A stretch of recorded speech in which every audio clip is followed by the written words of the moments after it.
Previously on informal settlements / slums in Kampala, Uganda.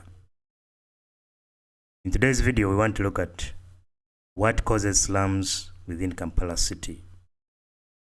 If you recall, in our previous video, we were looking at slums within Kampala Central Division, specifically in Kampala Central Division.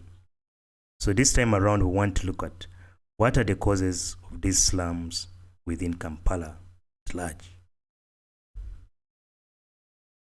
But just in case you're new and you haven't, please, I encourage you to subscribe to this channel. It's got very educative content. You can like our videos, but also hit the notification bell and keep getting notified every single time we upload a new video on this channel. Today's video is brought to you by Mukaira, an architect by profession, planner in the making, consultant, but also lecturer.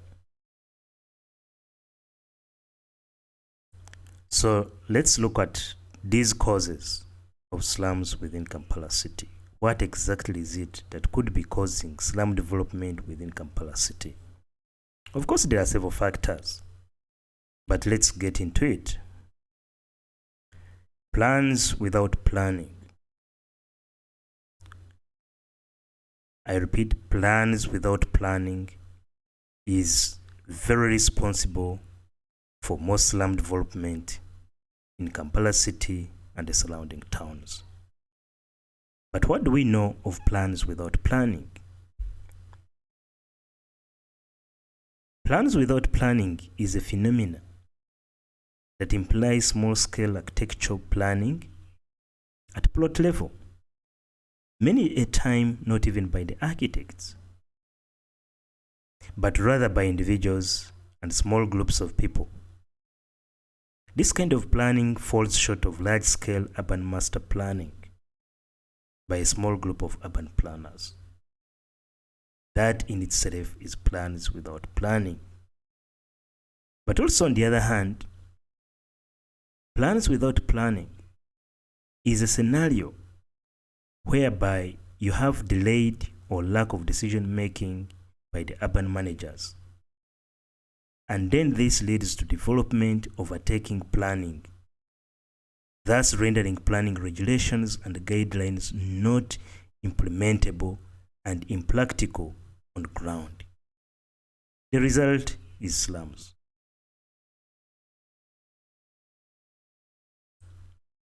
So in this case, we also want to go further and look at these other several factors that contribute to the creation and expansion of slums in the urban centers.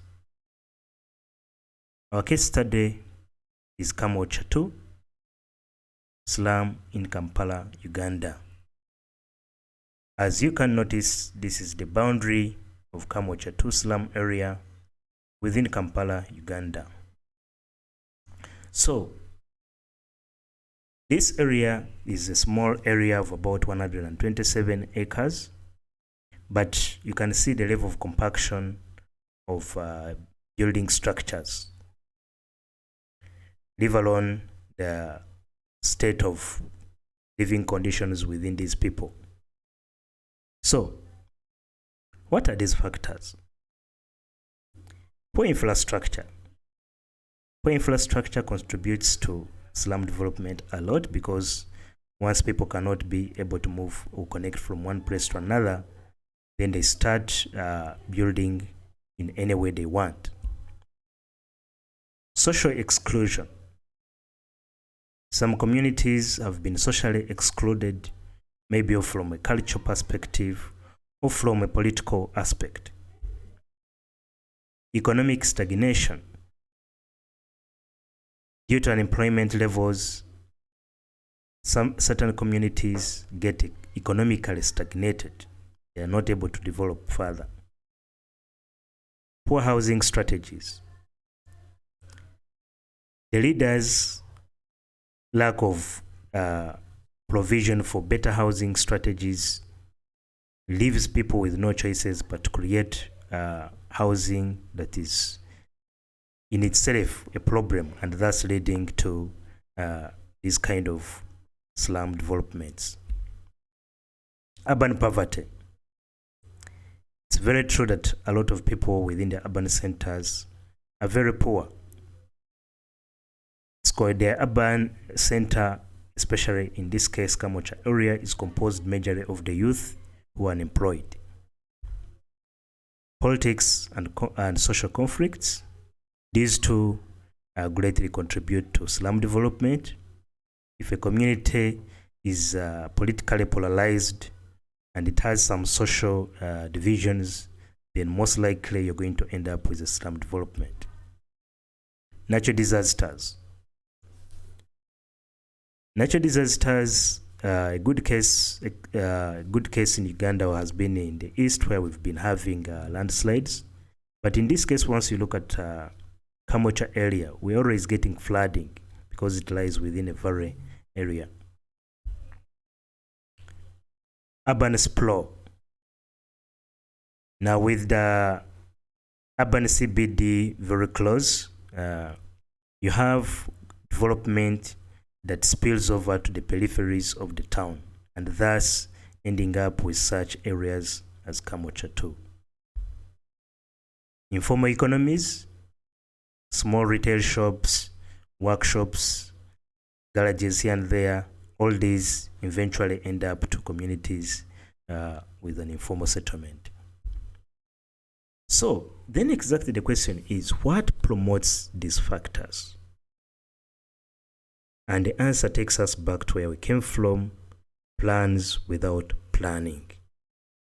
Plans without planning is solely responsible for over 90% of slum developments. But then why? We ask our question, why? Why plans without planning? Political leadership, community leadership,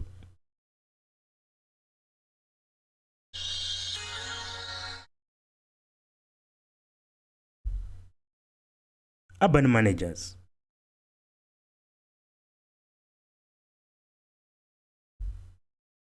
talk of urban planners,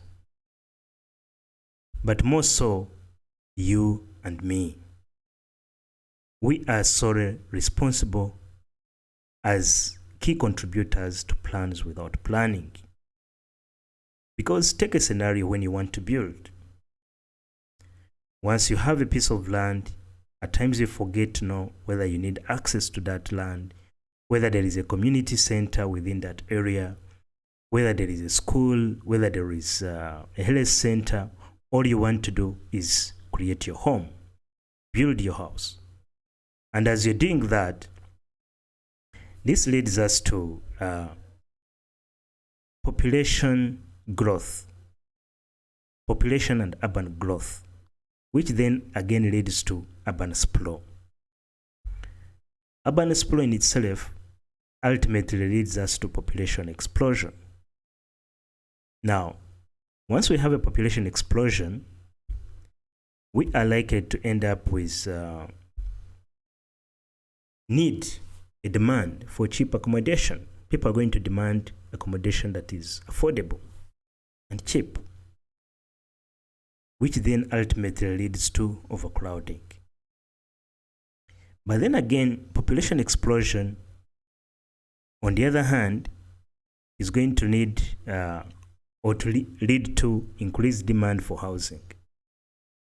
Once you have increased demand for housing, you're going to end up definitely with unplanned housing and settlements. Okay? If we slightly go back to, again, where we started, on the other hand, you're going to find that plans without planning call for substandard land plots and poor access roads. Because you've not planned for the people, and therefore people are going to buy any piece of land they can afford and want. And as they are doing that, you've not provided roads, and therefore you end up with a scenario that it has poor infrastructure, poor access to public utilities and services.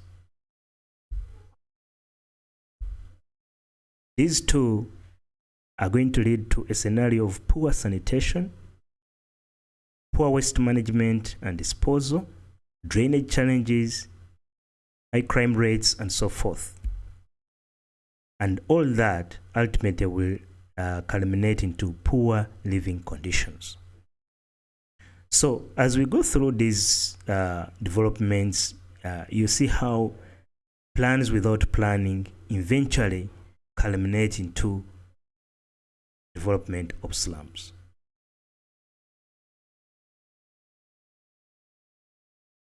This is once again Mike Mukaira, real estate plus architecture plus land management, education and guidance. Please do leave your comments below, but you can also connect and follow us through our other social media platforms by following the links in the description. We, for instance, do have architecture designs and construction guidance. It's a Facebook page. Ready property guidance, RPG. It's a WhatsApp group. Instagram, you can reach us through Mike Mukaira. Twitter, you can use that handle. So all these are very amazing social media platforms through which we can have a conversation on this very educative content that benefits all of us, especially in the built environment. Otherwise, I want to recommend that you keep on the lookout for our next video. But also, just in case you haven't, I want to remind you to subscribe, like our videos, but also hit the notification bell and keep getting notified every single time we upload a new video on this channel. At RPG, Ready Property Guidance, I really want to say thank you and keep viewing our content. It's very educative and very guiding. Thank you.